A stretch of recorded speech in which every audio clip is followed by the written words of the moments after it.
Bismillahirrahmanirrahim. Alhamdulillah wassalatu wassalamu ala Rasulillah wa ala alihi wa sahbihi wa man walah. Amma ba'd. Di dalam banyak ayat Al-Qur'an, Allah Subhanahu wa taala berulang kali mengingatkan kita tentang pentingnya zikir dalam kehidupan kita, tentang betapa urgennya dan betapa strategisnya kedudukan zikir dalam kehidupan kita. Di dalam beberapa ayat Al-Quran, Allah Subhanahu wa ta'ala bahkan menyampaikan kepada kita bahwa zikir itu adalah jalan hidup kita. Zikir adalah tujuan hidup kita. Zikir adalah aktivitas yang paling produktif yang seharusnya dan sepatutnya dilakukan oleh kita sebagai hamba Allah Subhanahu wa ta'ala, agar dari waktu ke waktu kita semakin dekat kepada Allah Subhanahu wa ta'ala. Karena itu Allah Subhanahu wa ta'ala mengulang-ulangi perintah untuk berzikir ini di dalam banyak ayat Al-Quran. Di dalam surah Al-Ahzab ayat 41 misalnya, Allah Subhanahu wa ta'ala mengatakan, Ya ayyuhalladzina amanu dzkurullaha dzikran katsira. Wahai sekalian orang-orang yang beriman, berzikirlah kalian mengingat Allah Subhanahu wa ta'ala dzikran katsira, dengan sebanyak-banyaknya zikir, sebanyak-banyaknya mengingat Allah Subhanahu wa ta'ala. Tentu saja substansi dari perintah ini bukan sekedar bahwa kita berhasil melafalkan atau mengucapkan ribuan zikir atau puluhan ribu bahkan ratusan ribu lafaz zikir, karena pelafalan zikir yang berjumlah besar seperti itu tidak akan memberikan efek kalau tidak diikuti dengan hati dan pikiran yang selalu bersandar kepada Allah Subhanahu wa ta'ala. Karena pada akhirnya substansi dan tujuan utama berzikir kepada Allah Subhanahu wa ta'ala itu adalah agar seorang hamba selalu berada dalam hubungan yang berkelanjutan, berada dalam hubungan yang tidak putus-putusnya dengan Sang Penciptanya, dengan Tuhannya, dengan Allah Subhanahu wa ta'ala yang telah memberikan begitu banyak karunia kepadanya, dengan Allah Subhanahu wa ta'ala yang telah begitu banyak memberikan kesempatan kepadanya untuk memperbaiki diri. Allah Subhanahu wa ta'ala di dalam surah Al-Ahzab tadi menegaskan perintah zikir itu dengan menggunakan ungkapan dzikran katsira, yang di dalam bahasa Arab dikenal dengan istilah maf'ul mutlaq. Seandainya Allah Subhanahu wa ta'ala mencukupkan ayat itu dengan mengatakan uzkurullaha dzikran, berzikirlah kalian mengingat Allah dzikran, dengan sesungguh-sungguhnya, maka ungkapan itu sebenarnya sudah bisa mencukupi penegasan Allah Subhanahu wa ta'ala tentang pentingnya zikir itu sebagai jalan hidup kita manusia. Tetapi ternyata Allah Subhanahu wa ta'ala menguatkan dan mempertegas perintah itu dengan menambahkan kata katsiran yang berarti banyak. Jadi Allah Subhanahu wa ta'ala mempertegas itu dengan memberikan satu label, satu sifat yang menggambarkan bahwa zikir yang kita lakukan itu haruslah dzikran katsira, zikir yang sebanyak-banyaknya, zikir yang sebanyak-banyaknya, yang sepenuh-penuhnya menghiasi kehidupan kita, yang menghiasi hari-hari kita sejak kita bangun di pagi hari, melalui dan melintasi hari dengan aktivitas kita, sampai kemudian kita beristirahat dan tidur di malam hari. Seharusnya seluruh aktivitas kehidupan itu dipenuhi dengan zikir kepada Allah Subhanahu wa ta'ala. Tidak hanya itu, Allah Subhanahu wa ta'ala mengatakan misalnya di dalam surah Al-Baqarah ayat 200, ketika Allah Subhanahu wa ta'ala mengatakan fa idza qadaitum manasikakum fadhkurullaha kadzikrikum aba'akum aw ashadda dzikra.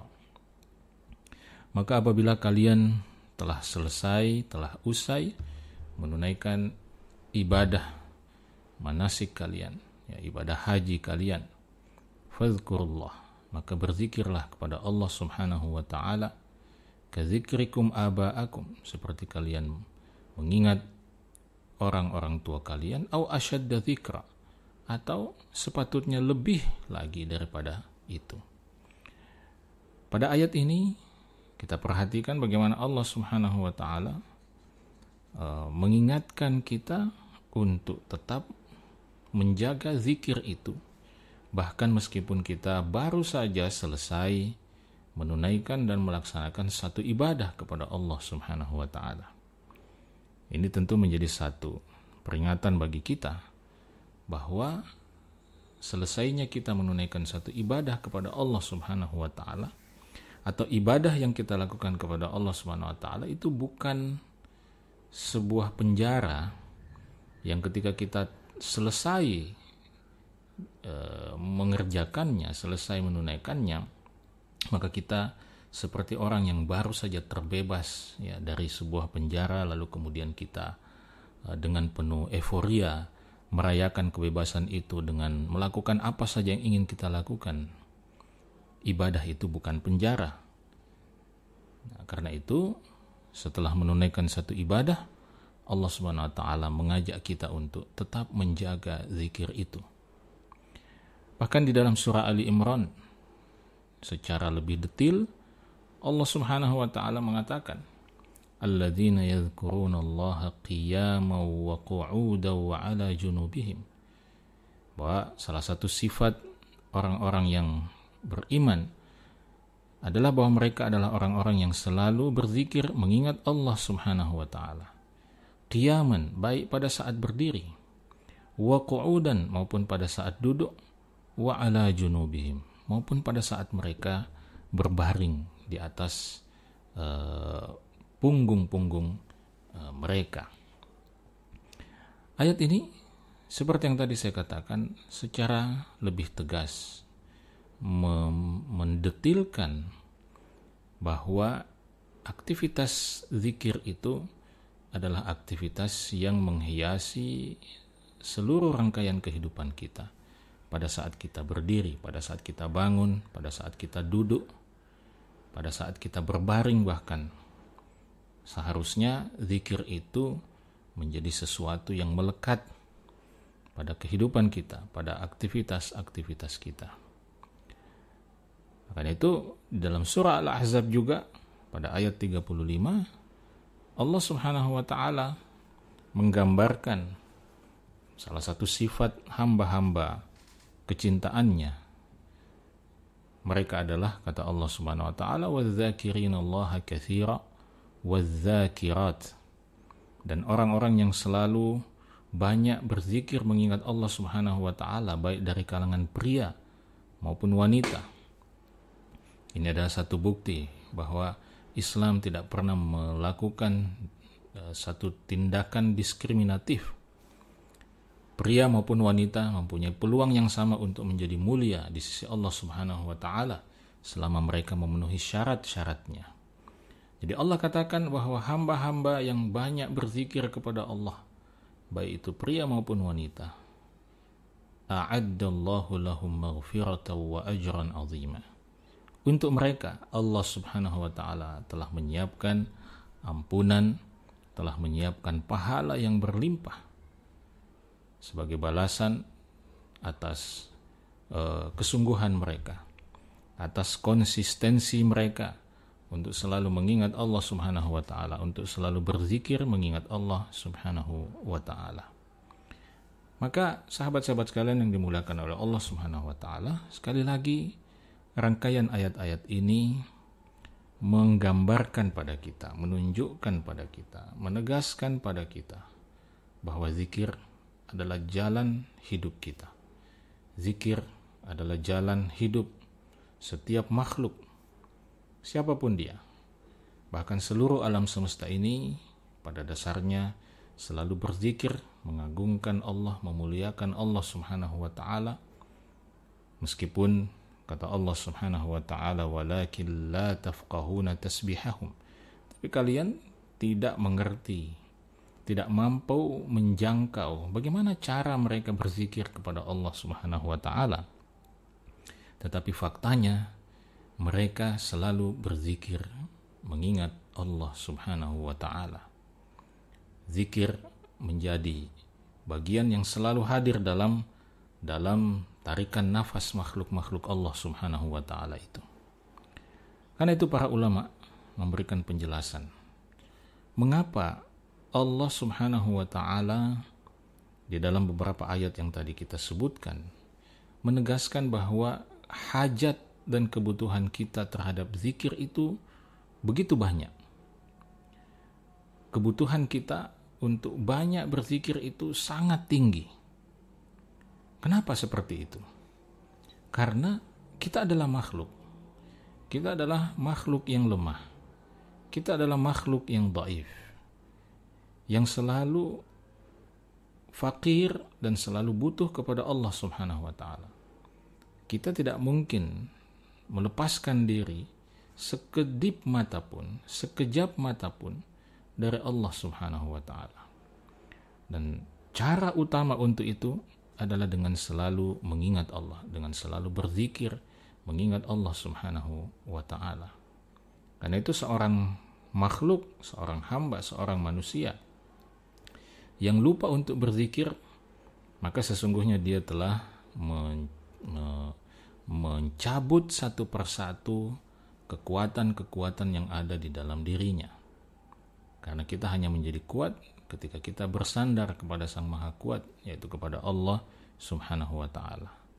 Maka semakin kita menjauh dari Allah, semakin kita lupa pada Allah, semakin kita tidak konsisten dan tidak komitmen untuk mengingat Allah, untuk berzikir kepada Allah Subhanahu wa taala, maka semakin lemahlah kita, semakin merugilah kita, semakin banyak kerugian hidup yang harus kita tanggung, dan akibatnya pada hari kiamat nanti semakin besar penyesalan kita di hadapan Allah Subhanahu wa taala ketika kita berhadapan dengan Allah Subhanahu wa taala untuk dihisab, untuk diperhitungkan setiap amal kita.